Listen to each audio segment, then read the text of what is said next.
Hello everyone, कैसे आप सब। होपफुली आप लोग अच्छे होंगे। मैं हूं आपका होस्ट शेफ धीरज और आज मैं आपको तंदूर के सेटअप्स दिखाने वाला हूं। ठीक है, मैं नासिक महाराष्ट्र में हूं और यहाँ पे हमने अपना एक नया रेस्टोरेंट स्टार्ट किया। ये हमारा रेस्टोरेंट प्लस बार है और मल्टी कुजीन्स यहाँ पे हमारे पास हैं।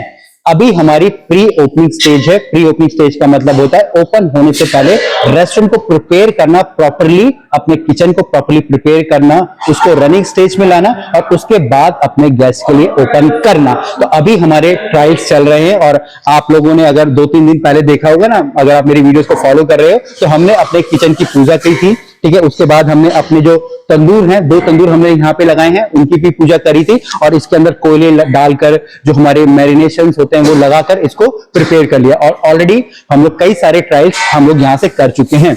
ये जो हमारा आउटलेट है, जैसे कि मैंने बोला, नासिक महाराष्ट्र में, और लगभग 200 कवर्स का हमारा आउटलेट होने वाला है। मतलब कि ये बहुत एक बड़ा आप बोल सकते हैं कवर का रेस्टोरेंट है। तो इसलिए हम लोगों ने यहाँ पे 2 तंदूर लगाए हैं, क्योंकि अगर मेरे पास 200 पैक्स का रेस्टोरेंट बार है तो मैं सिंगल तंदूर से कभी नहीं लगा सकता। और दूसरा, यहाँ पे जो तंदूर है वो हमने अपने हाथों से भरवाए हैं। अगर आप मेट्रो सिटी में ना, तो आप देखेंगे रेडीमेड तंदूर आते हैं, बट हमने यहाँ पे सिर्फ जो तंदूर का बाहर का स्ट्रक्चर खरीदा था दोनों तंदूर का, उसके बाद हमने तंदूर के अंदर प्रॉपर्ली जो अपने मटके बिठाए और कई सारे जो इंग्रेडिएंट्स वगैरह से प्रॉपर्ली स्टफिंग करवाई है। तो एक एक करके मैं आपको सारी की सारी चीजें जो हमने इस सेटअप में लगाई हैं वो मैं आपको बताने वाला हूं, ताकि आप लोगों को भी नॉलेज मिलेगा और किस प्रकार से और दूसरा, जैसे मैंने ना इस सेटअप को दिखाने का मकसद ये होगा किस प्रकार से आप जो इफेक्टिवली काम करता है। मतलब कि अगर ढेर सारे भी ऑर्डर्स हैं, अगर आपने चीजों को सिस्टमेटिक ढंग से रखा है तो आपके ऑर्डर्स जल्दी निकलेंगे और आपके गेस्ट के पास जल्दी पहुंच पाएंगे।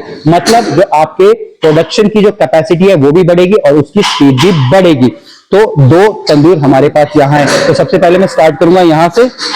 ठीक है, ये हमने यहाँ पे अपनी बकेट रखी है पानी के साथ। ठीक है, जिसमें जो भी हमारे सरिये होते हैं, हमारी सीख होती है, गर्म वाली या गंदी वाली, हम लोग इसमें रख देते हैं, क्योंकि तंदूर के अंदर जो सीख डालते हैं उसके बाद बहुत ज्यादा गर्म हो जाती है और गलती से किचन के अंदर ढेर सारे लोग होते हैं। ठीक है, दूसरे डिपार्टमेंट के लोग भी होते हैं जिनको आइडिया नहीं होता है कि भाई तंदूर की सीख गर्म है, तो अपने हाथ भी जला सकते हैं। तो इस प्रकार की जो बास्केट का यूज किया जाता है हमें अपनी तंदूर की सीख को ठंडा करने के लिए। उसके बाद हमारे पास यहाँ पे 2 तंदूर है और तंदूर के ऊपर हम लोग हमेशा जो हमारे जो कवर्स हम लोग लगा के रखते हैं, ये एक प्रकार का जो तसला होता है वो हम लोगों ने यूज किया और उसके ऊपर हम लोगों ने हैंडल डाले। सेम उस प्रकार से दूसरा भी है।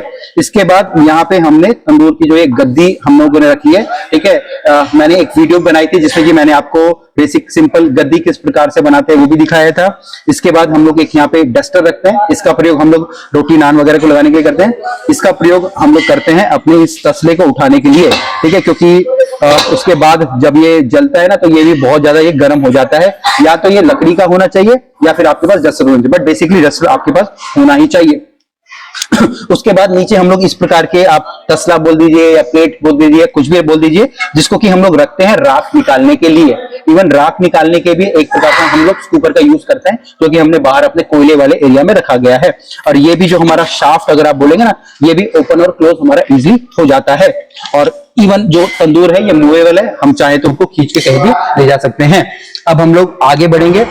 इसके बाद हम लोगों ने यहाँ पे एक स्टैंड लगवाया है और स्टैंड में हमारी है सारी की सारी सीखे भी हमारी 2 प्रकार की हैं, पतली वाली और मोटी वाली। ठीक है, तो पतली वाली हमारी, जैसे कि हम लोग पनीर हम लोग यूज करते हैं ना, तो वहां पे हम लोग अपनी पतली वाली करते हैं, सॉरी मोटी वाली करते हैं। और अगर हमारे चिकन वगैरह है तो वहां पे हम लोग पतली वाली करते हैं। डिपेंड करता है किस प्रकार का वो पीस है, कौन सा इंग्रेडिएंट से हम लोग जो कबाब या अपने बना रहे हैं। इसके बाद ये हमारी जोड़ी है। ठीक है, ये 2 सीख है, एक देखेंगे ना आप, एक चपटी है और एक ऐसी मुड़ी हुई है। तो इसका प्रयोग हम लोग नान रोटी को अपने तंदूर के अंदर से निकालने के लिए करते हैं और ये भी हम लोग यहाँ पे अपने साइड में रख देंगे। इसके बाद यहाँ पे हम लोग अपना आटा या मैदा रखते हैं। ठीक है, जो कि हम लोग लगाने के लिए जब हम लोग अपनी रोटियां लगाते हैं। ठीक है, पेड़े के साथ, ये हो गया।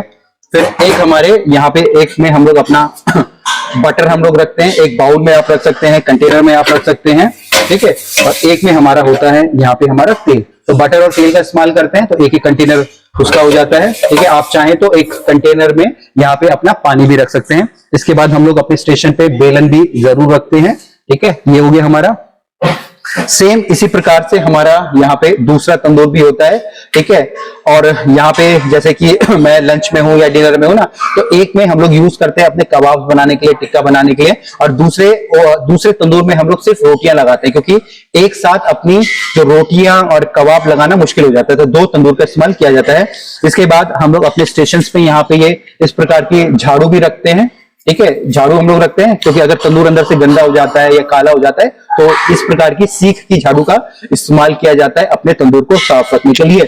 इवन हमारे पास जो ये डस्टर है, हम लोग एक और प्रकार का डस्टर रखते हैं, ठीक है, ताकि नमक का पानी हम लोग बना के रखते हैं, तंदूर बहुत ज्यादा गर्म हो जा रहा है तो उससे हम लोग उसके टेम्परेचर को हम लोग कूल डाउन कर पाए, ठीक है जी। ये बेसिक हमारा सेटअप हो जाता है। इसके बाद हम लोग यहाँ पे अपनी चॉपिंग बोर्ड हम लोग रखते हैं, साथ में हम लोग अपने नाइफ वगैरह यहाँ पे रखते हैं, ठीक है, जिससे कि हम लोग अपनी नान रोटी जो बन जाती है वो हम लोग काटते हैं। जैसे कि मैंने यहाँ पे बटर रखा पड़ा है, तो बटर के साथ हम लोग ब्रश भी रखते हैं, अपने जो भी नान रोटी के ऊपर बटर लगाकर हम लोग यहाँ पे काटते हैं। इसके साथ साथ हम लोग यहाँ पे अपने जो भी हमारे स्पाइसेस हो गए, अगर हमको कुछ भी तंदूर का जो भी मैरिनेशन बनाना है, कुछ भी बनाना है, वो सारे के सारे हम लोग यहाँ पे स्पाइसेस हम लोग रखते हैं, ठीक है।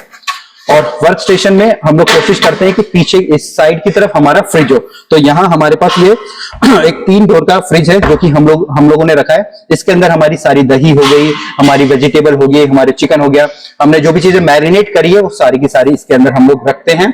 और स्टेशन पे हम लोग अपने यहाँ पे जो हमारी एल्युमिनियम फॉइल भी रखते हैं, तो एल्युमिनियम फॉइल का भी हम लोग यूज करते हैं कहाँ पे, जैसे कि मान लीजिए टंगड़ी कबाब हो गया, उसके पीछे लगाना, या किसी प्रकार की और कुकिंग हम लोग कर रहे हैं, या कई बार हम लोग ऐसे कबाब लगाते हैं जो कि पक जाते हैं बट अंदर से वो कुक नहीं होते, तो वहां पे हम लोग एल्युमिनियम फॉइल से उनको कवर करते हैं और फिर से उसको तंदूर के अंदर हम लोग कवर करते हैं। इसके साथ साथ चाट मसाला वगैरह सारे के सारे हमारे इस ट्रे के अंदर आ जाती है। अभी ये हमारा मॉर्निंग का टाइम है जब मैं वीडियो शूट कर रहा हूं, हमने प्रॉपर्ली जो हमारी गार्निश होगी, चाहे धनिया हो गया, गार्लिक हो गया, वो भी हम लोग रखते हैं, ठीक है। वो सुबह के टाइम में लोग प्रिपेयर करते हैं, उसको फ्रिज में रखते हैं, बट जब शाम का टाइम यूज करने का टाइम आता है तो हम लोग बाहर वहां पे रखते हैं। पेड़े वगैरह हम लोग यहाँ बाहर बना के अपने रखते हैं। तो ये एक पूरा का पूरा सेटअप था हमारे 2 तंदूर का, जो कि हम लोग यूज कर रहे हैं अपने नासिक महाराष्ट्र के अंदर। बाकी आप लोग भी इस प्रकार से इस वीडियो को देख के सीख सकते हो कि किस प्रकार से आपको ये सारे के सारे सेटअप करने हैं। और सबसे ज्यादा जरूरी है कि आपके तंदूर के ऊपर इस प्रकार की डक्टिंग जरूर होनी चाहिए, नहीं तो आपका जो भी किचन है वो बहुत ज्यादा धुएं से भर जाएगा है। इवन अगर आप देखोगे ना, यहाँ पे अभी ये हमारा लगाना बाकी है, जैसे कि मैंने बोला प्री ओपनिंग स्टेज है, तो ये भी सेटल्ड हो जाएगा। जिस प्रकार से हमारे पीछे की तरफ अगर आप देखोगे हमारी डक्टिंग पे लगा पड़ा है। अगर आप भी कोई रेस्टोरेंट स्टार्ट कर रहे हैं, क्लाउडिंग स्टार्ट कर रहे हैं, रिसोर्ट होटल स्टार्ट कर रहे हैं, तो आप लोग भी हमसे अप्रोच कर सकते हैं और आप लोग हमारी सहायता ले सकते हैं। कुछ भी क्वेश्चन हो, कमेंट्स हो, आप लोग हमको नीचे जरूर लिखिएगा। फिर मिलेंगे एक नए वीडियो में, तब तक के लिए जय हिंद।